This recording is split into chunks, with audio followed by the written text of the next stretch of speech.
오늘은 4월 15일 화요일입니다. 성령 안에서 신비를 말하십시오. 성령 안에서 신비를 말하십시오. 라는 제목입니다. 방언을 말하는 자는 사람에게 하지 아니하고 하나님께 하나니 이는 알아듣는 자가 없고 영으로 비밀을 말함이라. 고린도전서 14장 2절에 이렇게 말씀하고 있습니다. 영으로 비밀을 말한다 했을 때 이 비밀이 바로 미스테리, 신비라고 그렇게 되어 있습니다. 방언을 말하는 자는 사람에게 하지 아니하고 하나님께 하나니 이는 알아듣는 자가 없고 영으로 비밀을 말함이라. 당신이 방언으로 기도할 때 비밀을 말하고 있다는 것을 아십니까? 이 비밀은 당신의 건강, 직장, 가족, 심지어 미래의 결정에 관한 것일 수 있습니다. 그러나 이 비밀은 인간의 생각으로는 이해할 수 없습니다. 그래서 방언, 통역의 은사가 필요한 것입니다. 통역의 은사를 통해 당신은 그 비밀을 이해하고 자신이 무슨 말을 하고 있는지 정확히 이해할 수 있습니다. 안타깝게도 많은 그리스도인들이 방언의 능력과 본질을 완전히 이해하지 못하고 그 결과 이 신비들을 해석할 필요성을 느끼지 못합니다. 예를 들어 당신의 건강에 대해 알고 싶다면 방언을 말할 수 있습니다. 당신이 방언을 말할 때 그 건강에 대한 그 신비를 말하고 있는 것이며 그 방언을 해석할 때, 통변할 때에 성령님께서 당신에게 계시하시는 바를 우리가 이해할 수 있습니다. 고린도전서 14장 13절에서 15절 말씀에 이렇게 말씀해요. 그러므로 방언을 말하는 자는 통역하기를 기도할지니 내가 만일 방언으로 기도하면 나의 영이 기도하거니와 나의 마음은 열매를 맺지 못하리라. 그러면 어떻게 할까? 내가 영으로 기도하고 또 마음으로 기도하며 내가 영으로 찬송하고 또 마음으로 찬송하리라. 그래서 방언을 말하는 자는 통역하기를 기도해라. 통역을 구하라. 이렇게 말씀하고 있습니다. 왜요?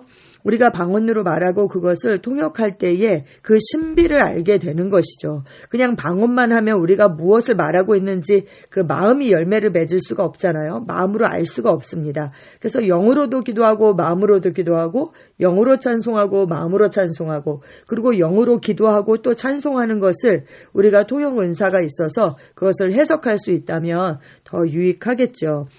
그래서 방언을 말하는 자는 통역하기를 기도해라. 이렇게 말씀하고 있습니다. 우리는 삶의 어떤 일에 대해서도 어둠 속에 있지 않아야 합니다. 우리는 신비를 말하고 성령님은 우리로 하여금 그 신비를 해석하도록 도우십니다. 고린도전서 2장 6절에서 11절은 이렇게 말합니다.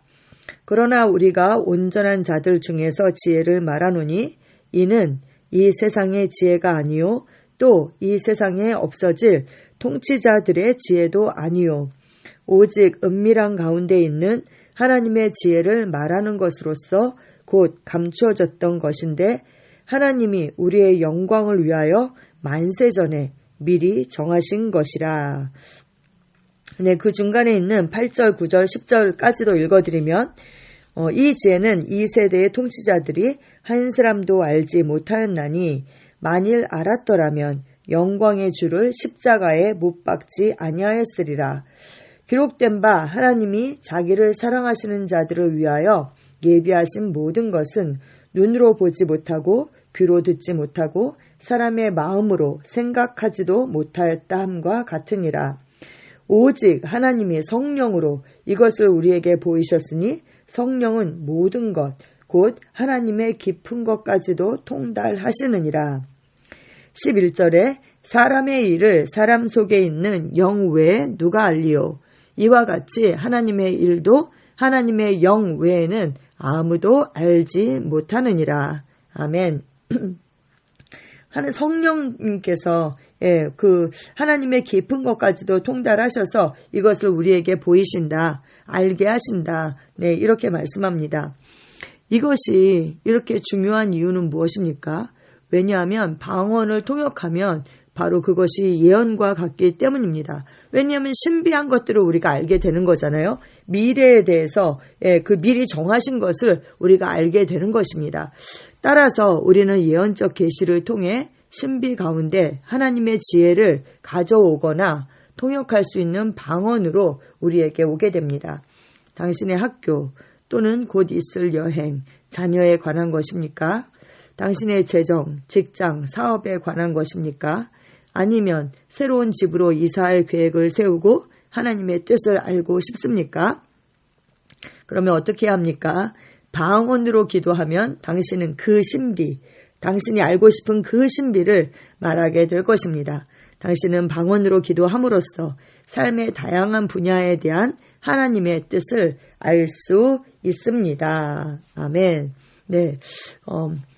먼저는 우리가 방언으로 기도하면 내가 통변의 은사가 있어서 바로 이렇게 통역을 할 수 있으면 좋지만 그렇지 못하다 할지라도 방언으로 기도하면 우리의 영이 활성화가 되잖아요.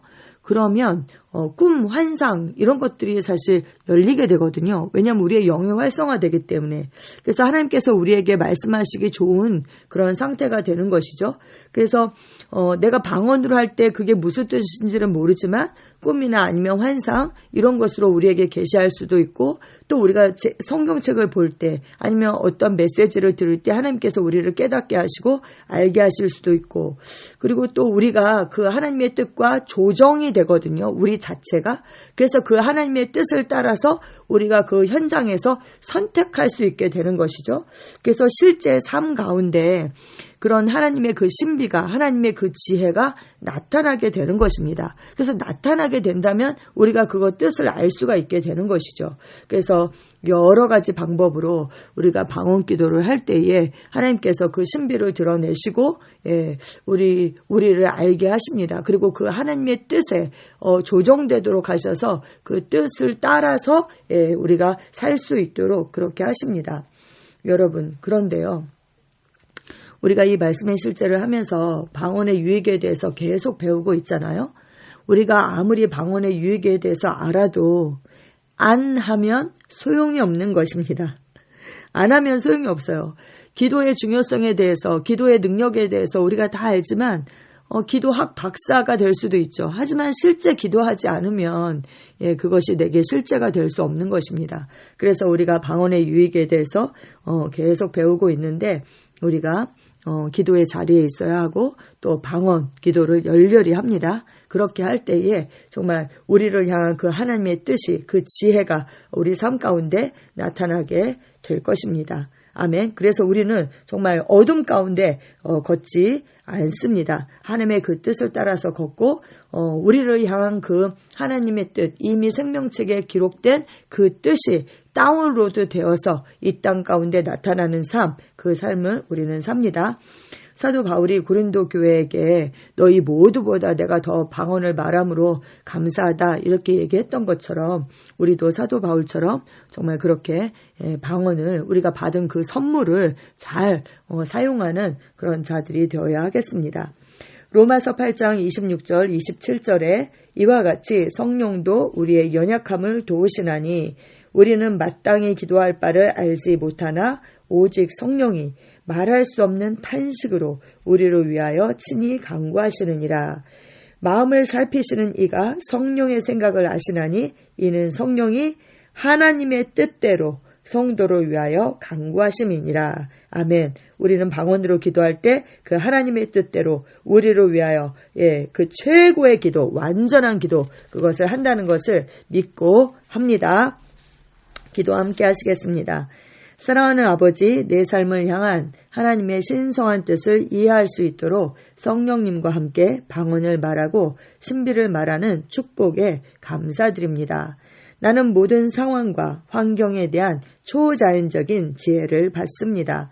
나는 내 안에서 역사하는 성령의 능력을 선포하며 그 능력은 건강, 힘, 번영을 가져옵니다. 예수 이름으로 기도합니다. 아멘.